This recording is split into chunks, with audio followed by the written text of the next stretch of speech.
Nous sommes le vendredi 24 juillet 2020. Fidèles téléspectateurs de Chérif La TV, partout où vous nous regardez, bonsoir et bienvenue dans votre rendez-vous quotidien de l'information. Un seul titre pour votre journal.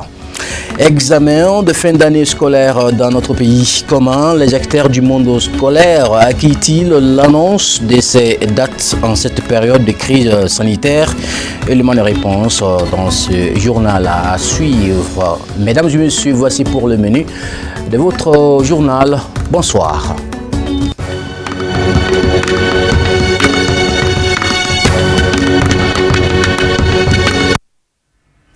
Bien, soyez les bienvenus en direct sur Chérif La TV. Je vous l'annonçais en préambule de votre journal du 7 au 9 et du 14 au 17 septembre.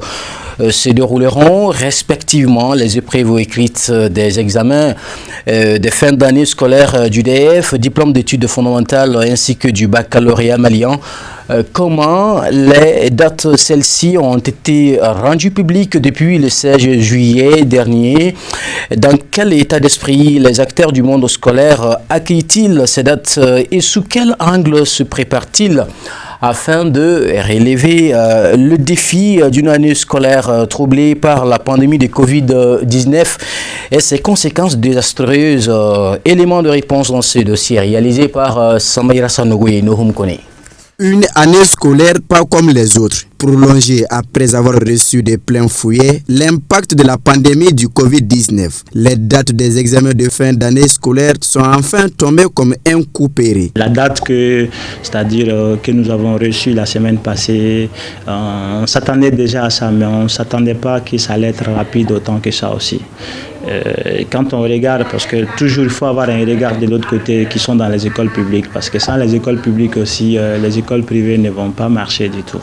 Donc s'il y avait une possibilité de revoir encore la date un peu, leur donner la chance, c'est-à-dire d'avancer au moins à 60% du programme, techniquement ils vont dire qu'ils ont atteint ça, mais ce n'est pas le cas. Parce que nous-mêmes on a eu à recevoir beaucoup des enfants qui sont dans les écoles publiques, on les a donné cette facilité à suivre les cours, mais ceux qui n'ont pas eu cette chance, et ceux qui sont déjà dans les champs, ils vont faire comment? Concernant la date des examens, je pense que il y avait un flou qui régnait et qui persistait, de l'angoisse au niveau des acteurs de l'école, les parents d'élèves, les élèves et même l'administration scolaire. Si on parvient aujourd'hui à nous donner des dates auxquelles les examens doivent se tenir, on ne peut que s'en réjouir.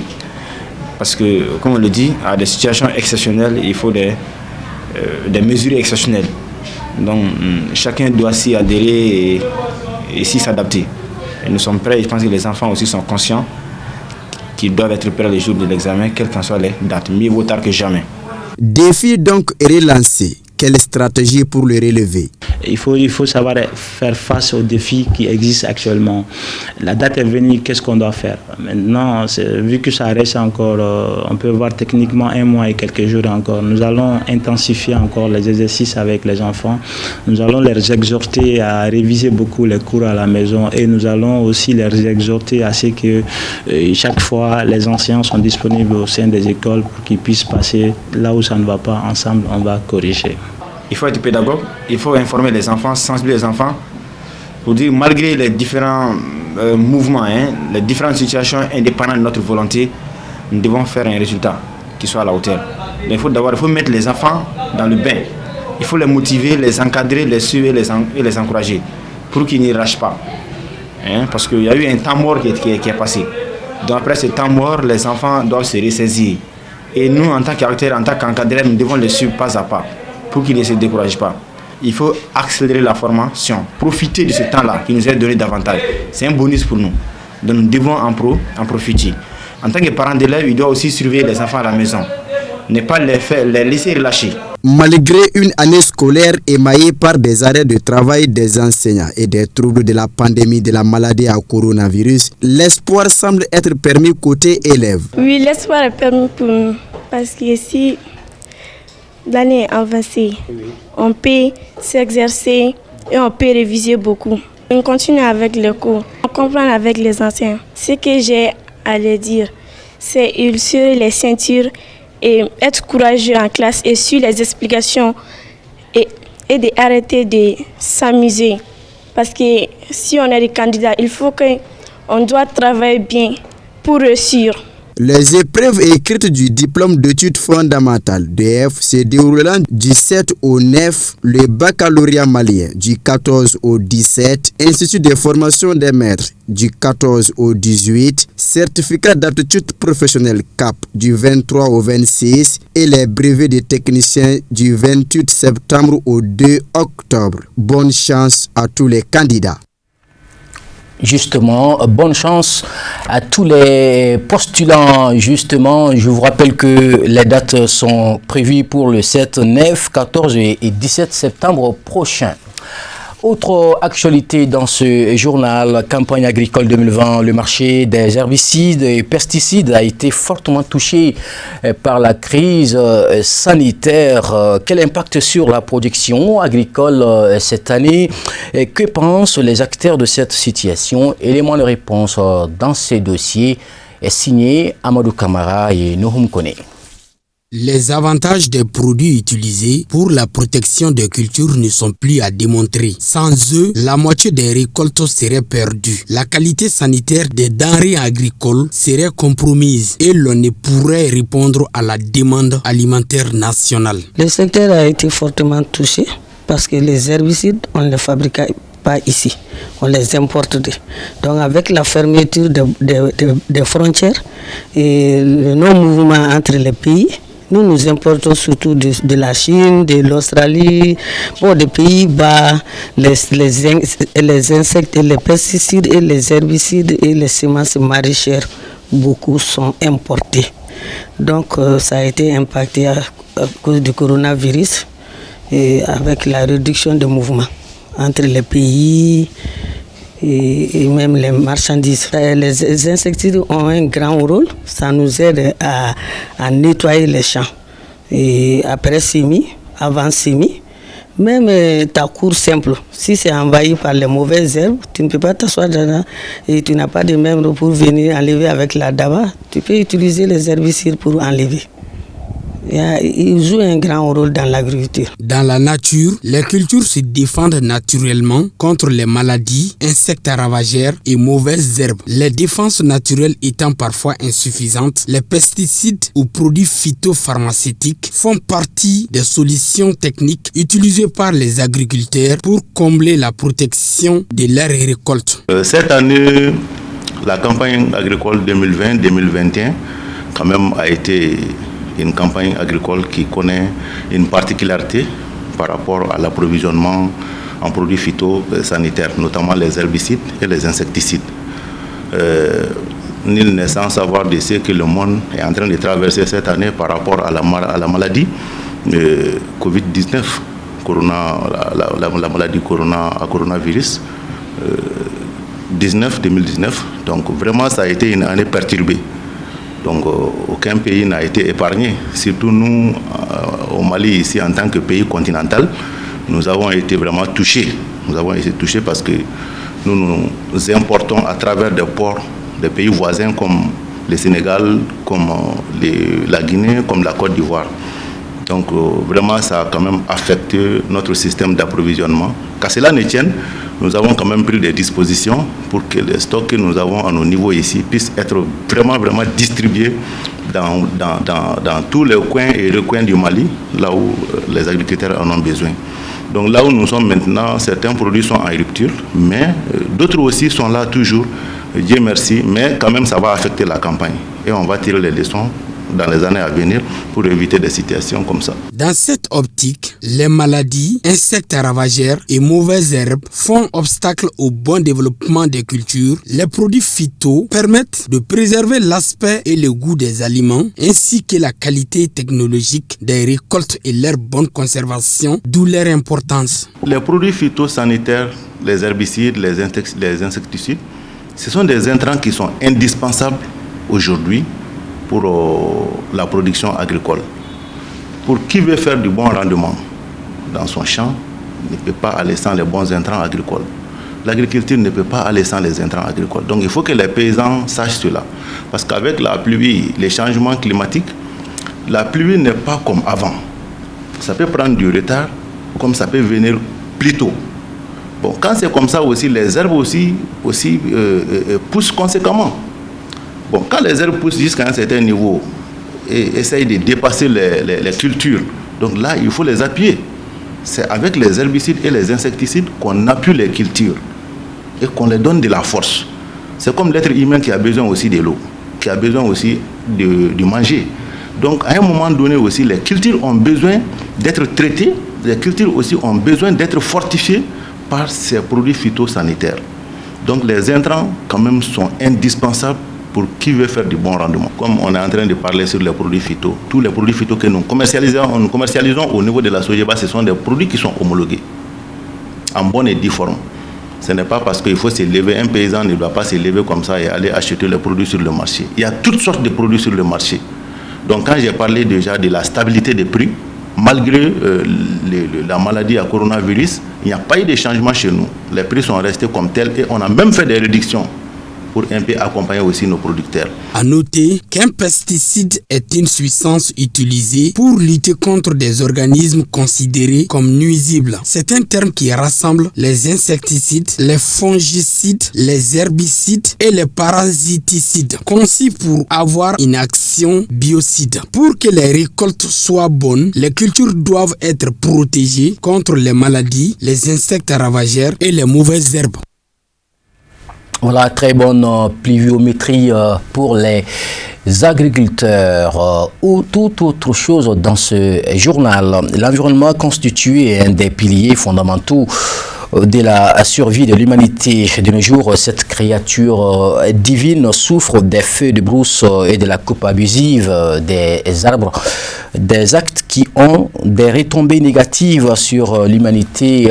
Si couper les arbres n'est pas interdit, les remplacer demeure une obligation pour les acteurs forestiers, surtout en cette période hivernale. Samaïra Sanogo et Nouhoum Kone sont allés à la rencontre des professionnels. Suivons leur reportage. Composée de faune et de flore, la nature est un don de Dieu. Elle contribue davantage à la prospérité de l'homme et de son cadre de vie. De nos jours, cette créature divine ne bénéficie pas de l'assistance humaine, car elle fait objet de toutes sortes d'agressions, comme les feux de brousse et la coupe abusive des arbres. Que dit la loi de cette pratique? Et tant que vous n'êtes pas vraiment habilité, et tant que vous n'êtes pas vraiment une société habilitée à faire cela, normalement, vous n'allez pas vous donner vraiment à couper abusivement le bois qui se trouve dans les forêts.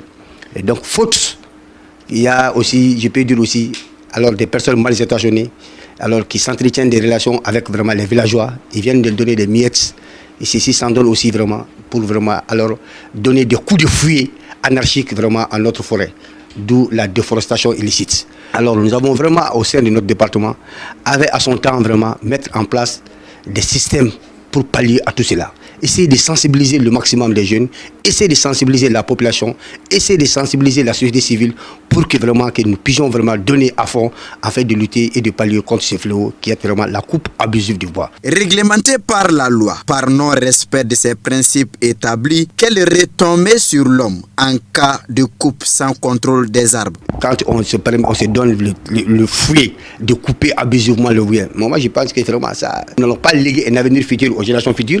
Cela veut dire que vraiment notre planète, vraiment, on n'aura pas de planète ici. Vous savez, le réchauffement climatique, là, ça c'est dû à faute de coupe de l'homme par rapport à la coupe abusive du bois. Les changements climatiques et ces aléas, tout cela, là, ça vraiment, c'est des phénomènes que l'homme même vraiment s'en approprie. Les conséquences, si on a coupé, on doit replanter encore. Si on n'a pas replanté, ça devient un problème. Parce que la pluie ne vient pas, s'il n'y a pas bois. Bois, ça vient avec la pluie. S'il n'y a pas bois, il n'y a pas la pluie. Même si tu n'as pas coupé bois, tu dois planter bois. Mois de août, là, c'est notre... Tout le monde doit planter un morceau de bois. La saison pluvieuse est donc le moment approprié pour remplacer les arbres coupés. Ces temps-ci, le climat semble être favorable au reboisement. Oui, bon, il ne s'agit pas seulement que de planter et de planter ou de reboiser. Il s'agit vraiment de faire des suivis. Quand vous venez abattre vraiment un arbre qui a vécu plus de 100 ans et vous venez l'abattre inutilement et planter un autre arbre à sa place, il faudrait vécu au moins 100 ans. Et ces 100 ans-là, est-ce que nous serons là ici? est-ce que la génération future va-t-elle même bénéficier par rapport à cela? Il ne s'agit pas de planter, mais il s'agit aussi de contrôler et de faire vraiment pression sur soi-même, changer nos comportements, enfin vraiment alors de procéder à la réglementation. Limitons les feux de brousse, réduisons la coupe abusive des arbres et procédons au reboisement des arbres. Celui qui aura planté un arbre au cours de son séjour terrestre n'a pas vécu inutilement, dit-on.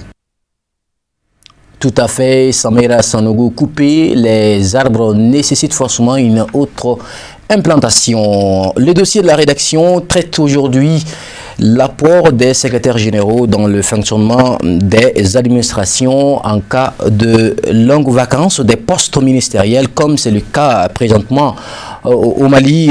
Plus d'un mois que les fauteuils ministériels sont vides et ce sont les secrétaires généraux des différents départements qui gèrent les affaires courantes.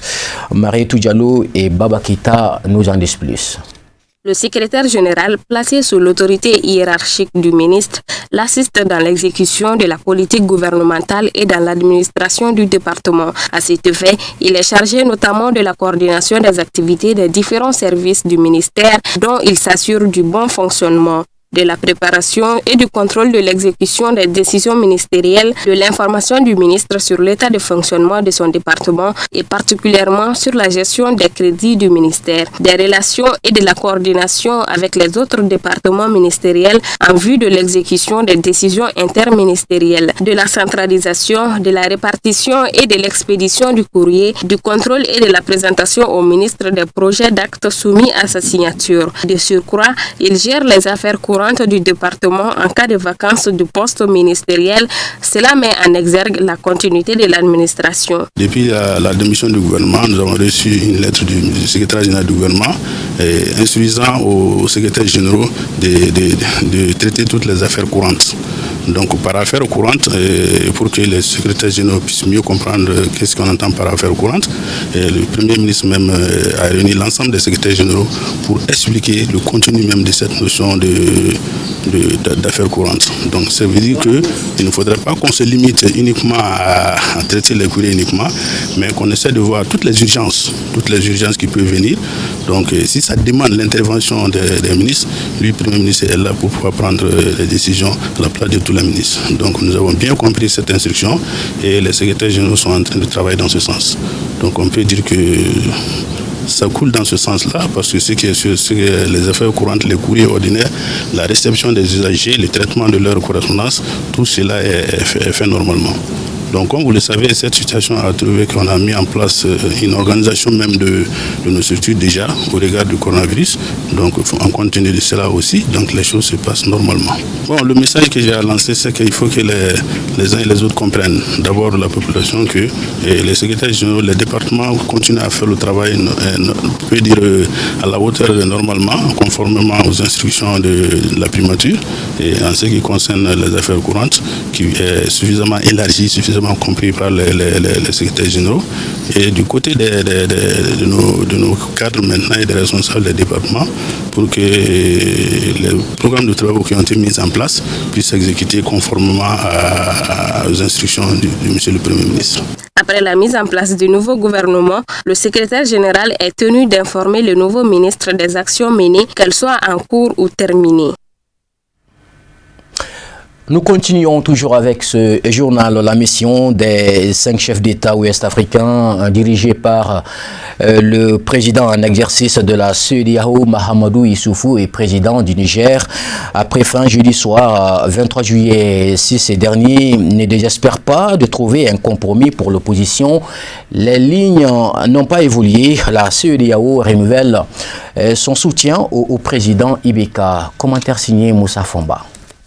Pour clarifier la situation, les chefs d'État de la CEDEAO qui doivent rendre compte à leurs homologues de l'organisation qui n'avait pas effectué le déplacement convoquent un sommet extraordinaire de l'Afrique de l'Ouest ce lundi, a annoncé le président de la CEDEAO, Mahamadou Issoufou, cette fois par visioconférence. Le président nigérien ne désespère pas de trouver un compromis entre toutes les parties et il annonce des mesures fortes pour accompagner le Mali. Je ne désespère pas, je pense qu'on trouvera le compromis. Je vous donne rendez-vous lundi prochain à l'occasion du sommet extraordinaire, sommet que nous allons convoquer. La CEDEAO prendra des mesures fortes. Le départ du président Ibrahim Boubacar Keïta est sans ambiguïté une ligne rouge pour la CEDEAO. Faire partir le président Ibeka aujourd'hui, alors qu'il a été élu démocratiquement par le peuple malien, serait anticonstitutionnel pour la CEDEAO, a-t-il laissé entendre. Au sortir des rencontres, les membres du M5 RFP, à l'origine de la contestation réclamant depuis presque 2 mois la démission du président Ibeka et de son régime, ont affirmé que les lignes n'avaient pas bougé. Son leader Imam Diko de Martelé, je l'ai dit et je le redis, nous sommes un peuple debout, nous ne sommes pas un peuple soumis ou résigné. Je préfère mourir martyr que de mourir traître. Les jeunes gens qui ont perdu leur vie ne l'ont pas perdu pour rien. Je pense que rien n'a été fait pour le moment. J'espère que ce sommet sera un dénouement heureux pour tous les Maliens. L'actualité directement sur la scène internationale, c'est en plus bref en image, une compilation de Moussa Famba. Alors que les partis poursuivent leur processus de désignation de leur candidat à la présidentielle d'octobre prochain, le cas de la commission électorale indépendante à CEI en Côte d'Ivoire pose toujours problème. Le 15 juillet dernier, la Cour africaine des droits de l'homme et des peuples pointait du doigt le déséquilibre de la CEI en faveur du parti au pouvoir. Le contentieux autour de l'institution d'organisation des scrutins reste à l'éternelle pierre d'achoppement entre l'exécutif et l'opposition. Pour le PDCI et le FPI, l'organe électoral nécessite une refonte complète pure et simple afin d'écarter toute suspicion de fraude. Dans son jugement, la Cour africaine leur donne en grande partie raison, évoquant notamment l'absence d'un mécanisme consensuel de nomination de ses membres. La Cour qui précise toutefois que les opposants n'ont pas été à mesure de prouver le manque d'impartialité et d'indépendance des commissaires. Et c'est justement sur ce point que rebondissent les avocats de l'État ivoirien. Le procès en appel de Vital Kamerhe, directeur de cabinet et ex-principal allié du président de la République démocratique du Congo, Félix Tshisekedi, a été renvoyé au 7 août, a appris l'AFP auprès de son avocat. Ex-président de l'Assemblée nationale, M. Kamerhe, 61 ans, s'est désisté en faveur de l'actuel chef de l'État Félix Tshisekedi lors de la campagne électorale fin 2018. Arrêté le 8 avril, il a été condamné à 20 ans de travaux forcés dans les faits de la prison avec l'entrepreneur libanais Jamal Sami, 79 ans, pour le détournement d'environ 50 millions de dollars. M. Kamerhe clame son innocence et ses avocats dénoncent une justice expéditive. Jeudi, les partisans de M. Kamerhe se sont mobilisés dans son fief de Bukavu, au sud Kivu, et à Goma, dans la province voisine du nord Kivu, à l'appel de son parti l'Union pour la Nation congolaise UNC. Ils exigeaient l'implication du président de la République afin que son directeur de cabinet bénéficie d'un procès équitable en appel. L'ancien président tanzanien Benjamin Mkapa est décédé dans la nuit de jeudi à vendredi à l'âge de 81 ans dans un hôpital de Dar es Salaam, la capitale économique de son pays, a annoncé le président John Magufuli à la télévision nationale. Le chef de l'État a annoncé un deuil national de 7 jours à compter de ce vendredi. Élu président de Tanzanie en 1995 pour le compte du parti au pouvoir, le Chama Cha Mapinduzi, il sera réélu en 2000. Ces 2 mandats ont été marqués par la poursuite d'une libéralisation de l'économie de son pays initiée par son prédécesseur Ali Hassan Mwinyi. 3e président de la République unie de Tanzanie, Mkapa est né en 1938 dans une famille pauvre de Mtwara, dans le sud-est de son pays. Après ses études en Ouganda, il a été de 1962 à 1976 le chef de la rédaction de plusieurs journaux tanzaniens avant d'être nommé responsable de la presse de Julius Nyerere, premier président de Tanzanie. Les corps de 28 officiers de l'armée soudanaise qui avaient tenté un coup d'État en 1990 pour renverser l'ex-président Omar El-Béchir ont été découverts dans une fosse commune à Omdurman, ville jumelle de Khartoum, a annoncé le parquet jeudi. Il s'agit du second charnier découvert depuis la chute de l'autocrate. Ces officiers avaient encerclé le quartier général de l'armée ainsi que plusieurs casernes avant d'être arrêtés et exécutés. À la mi-juin, une fosse commune renfermant les corps de dizaines de soldats exécutés en 1998 par le régime d'Omar El-Béchir alors qu'il tentait de déserter avait été mis au jour par la commission chargée d'enquêter sur le meurtre commis dans le camp militaire d'Aïel Foun au sud-est de Khartoum. À l'époque, plusieurs dizaines de jeunes conscrits avaient été tués en tentant de s'échapper du camp insalubre d'Aïel Foun où se déroulait leur formation afin de rejoindre leur famille pour la fête musulmane de l'Aïd el-Ahada.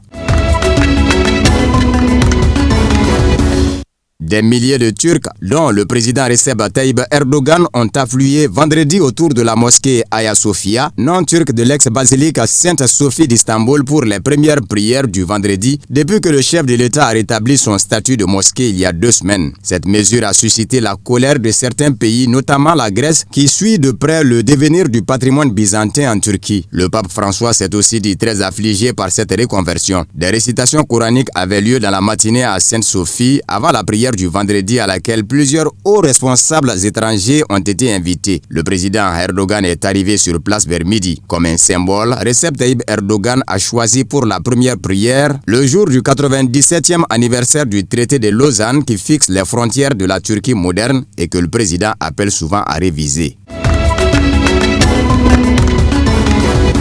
La Chine a ordonné le 24 juillet la fermeture d'un consulat américain, répliquant ainsi aux États-Unis 3 jours après la décision de Washington de fermer le consulat chinois à Houston sur des accusations d'espionnage. La diplomatie chinoise n'a pas précisé dans quel délai le consulat devrait fermer ses portes. Dans le cas de Houston, l'administration Trump n'a donné que 72 heures aux diplomates chinois pour plier bagages. La tension sino-américaine déjà alimentée par les différends commerciaux et les accusations mutuelles sur l'origine du Covid-19 est montée d'un cran ces dernières semaines avec l'imposition par Pékin d'une loi sur la sécurité nationale à Hong Kong. Washington a dénoncé une loi qui détruit l'autonomie de l'ancienne colonie britannique et a pris des mesures de représailles économiques contre la région autonome chinoise. Pékin a dénoncé une ingérence dans ses affaires intérieures.